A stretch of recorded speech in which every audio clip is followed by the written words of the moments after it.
Bikes on screen.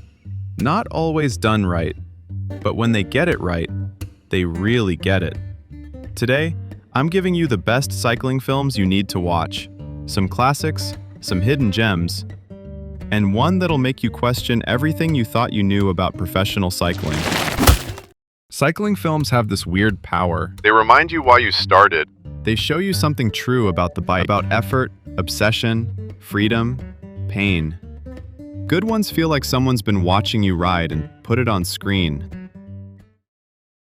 Starting us off, Rad, 1986. If you grew up riding BMX, this film is basically your entire childhood in 90 minutes. Crew Jones is a small-town kid who delivers mail on his bike and has one dream: to compete in Hell Track, the most dangerous BMX race ever created. Is the plot paper thin? Yes.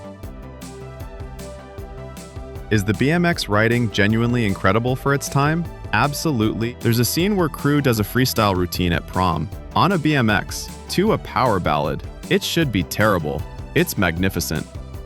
Rad is pure 80s joy. No cynicism, no irony. Rating 3.5 out of 5. Totally rad. Literally. Quicksilver, also 1986. Apparently that was a big year for bike films. Kevin Bacon, yes, that Kevin Bacon, plays a former Wall Street hotshot who loses everything in a bad trade and reinvents himself as a bicycle messenger in New York City. The cycling scenes are genuinely great. Bacon trained hard for the role, and it shows. What makes Quicksilver interesting is the idea underneath it, that sometimes the bike is where you go to rebuild yourself, to strip everything back to something real and physical when the rest of your life has fallen apart. There's a lot of grinder energy in that. Rating 3.5 out of 5. Kevin Bacon on 2 wheels, worth it. American Flyers. Pre-fame Kevin Costner, a mustachioed Kevin Costner, racing across the Rockies in a brutal 3-day stage race called Hell of the West. 2 brothers, 1 dark secret, and a lot of very American drama. Is it cheesy? Absolutely. Is the cycling actually pretty solid? Also yes. Brotherhood, obsession. The question of how much you're willing to sacrifice for the bike. Watch it for the wheelie scene. You'll know it when you see it. Rating 3.5 out of 5. Cheesy but earns it. Number 4, The Program. This is the Lance Armstrong story, and before you click off, this is by far the best version of it on film.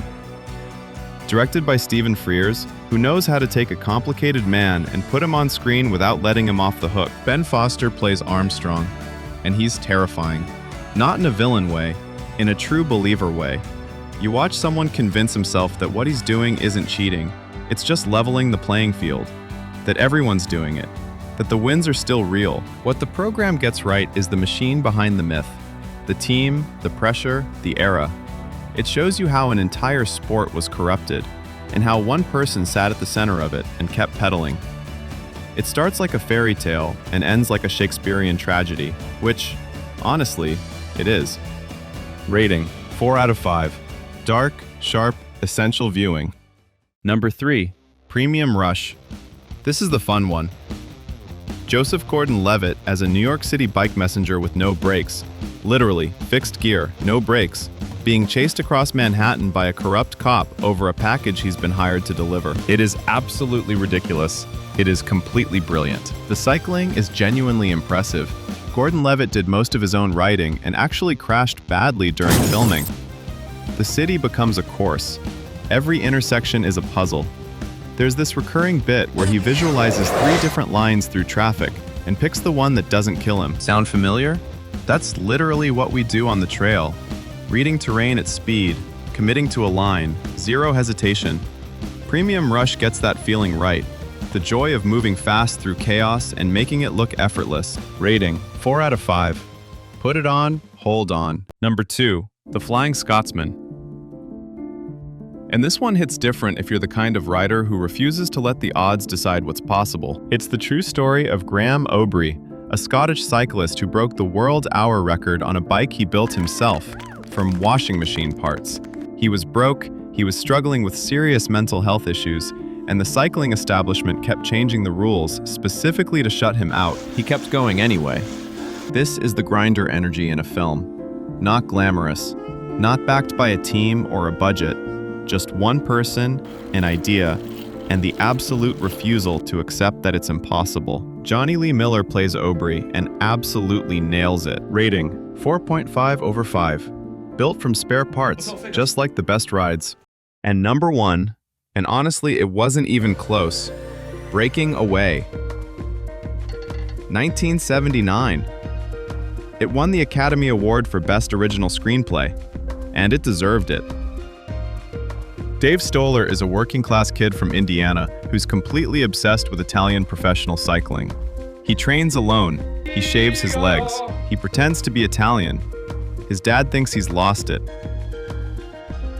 And then he enters the Little 500, a college bike race, as the ultimate outsider. What makes this film great isn't the racing, it's the obsession. The way Dave gives everything to the bike because the bike is the one place he feels like himself. The way it scares the people who love him. The way he doesn't stop. There's a scene, I won't spoil it, where he's drafting behind a team truck at full speed, going faster than he's ever gone, and it's the most alive he's ever felt. If you've ever hit a flow state on the bike, you'll feel that scene in your chest. This is the cycling film. Everything else on this list is trying to be this. Rating, 5 out of 5. The One. Watch it tonight. 7 films, all worth your time. Start with Breaking Away tonight. You can thank me later. Drop in the comments, what's the best cycling film I missed? I'm curious if there's one that deserves a spot on this list. Subscribe if you ride. See you on the next one.